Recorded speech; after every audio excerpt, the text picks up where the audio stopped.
Well, I think they're two different jobs, being a good cook and being a good chef.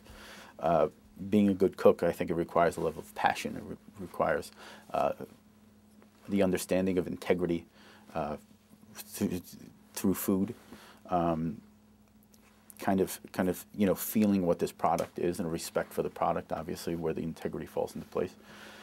And it's not just passion. Unfortunately, we've all seen great artists who are friends who are great artists in the city, and they're wonderfully passionate about it, but they can't, paint to save their life, and it's a shame. And I think it's a similar thing with cooks.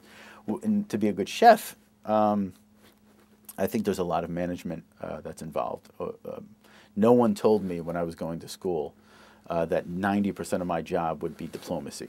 So, and it's become a very important part of my life that, to kind of spend time with my staff in order to kind of nurture that, nurture whatever it is that they're trying to pursue, as well as get them on the same page with whatever philosophy you're trying to pursue. And, do it in a fun and upbeat and motivational way. I think that's trying to instill that sense of pursuit and pursuing something bigger than yourself within the confines of a kitchen, which is always somewhat difficult. That's one of the elements it takes to be a great chef. I'm not saying I'm a great chef. I'm working on it. I'm working on it.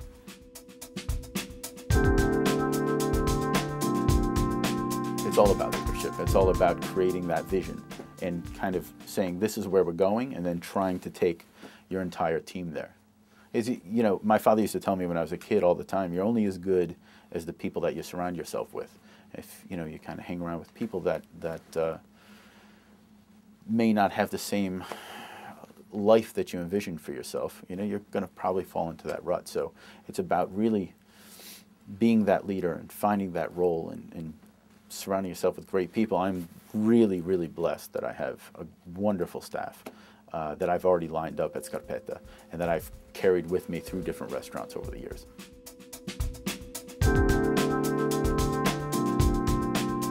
The one thing that I've learned is that it's not about me and it's not about my ego.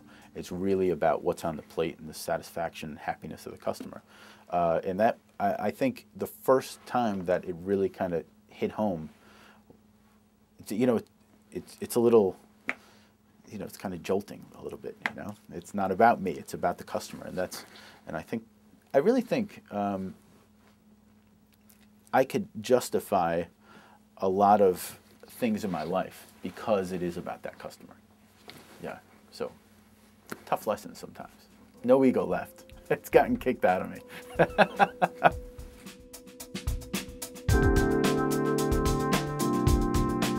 Well, who knew, right? Who knew? It's fantastic. It's interesting. I think back to guys like Escoffier and the great chefs in history, and I don't think they saw any of this coming. It's kind of crazy. It's a different. It just seems like there's different jobs now.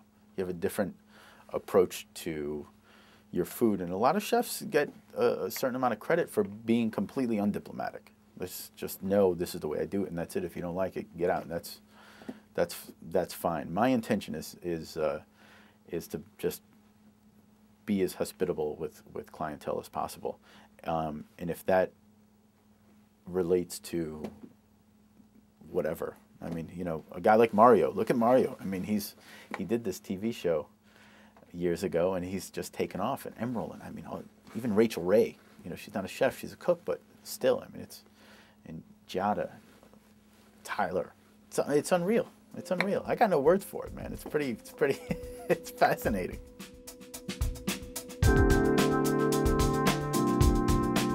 It's a good question. That's a good question. I often wonder what it's doing. I find all too often when people bring up different chefs or celebrity chefs or media, the media chefs who don't necessarily have restaurants, some of them, or maybe some of them have never worked in a restaurant.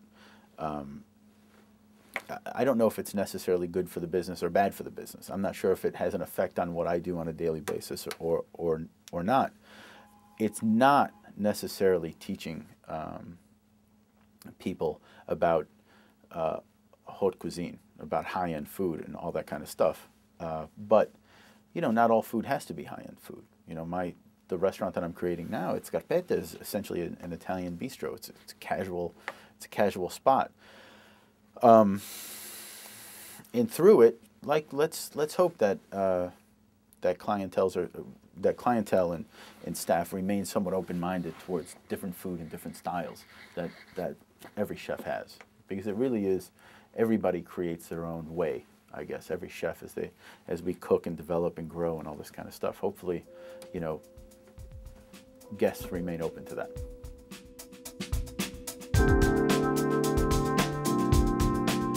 It's a lot of drama on that show. It's kind of crazy. You know, I'm not a drama guy, so reality TV isn't a really big part of my life. I'm really shocked the following that the show has. I mean, you know, Tom has really, I think, portrayed himself as the elder statesman and put himself in a wonderful position, and he's really, Tom Colicchio I'm referring to, and I think, you know, he's doing a great job. He's doing a great job kind of handling it. Like you know, he reminds me of a chess master a little bit on that show, because, you know, I'll watch it. I can only watch it for 5 minutes because too much drama makes me nervous. I deal with it all day at work.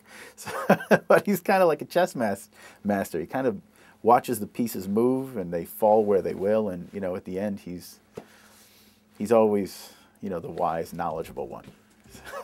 Zen master of sorts.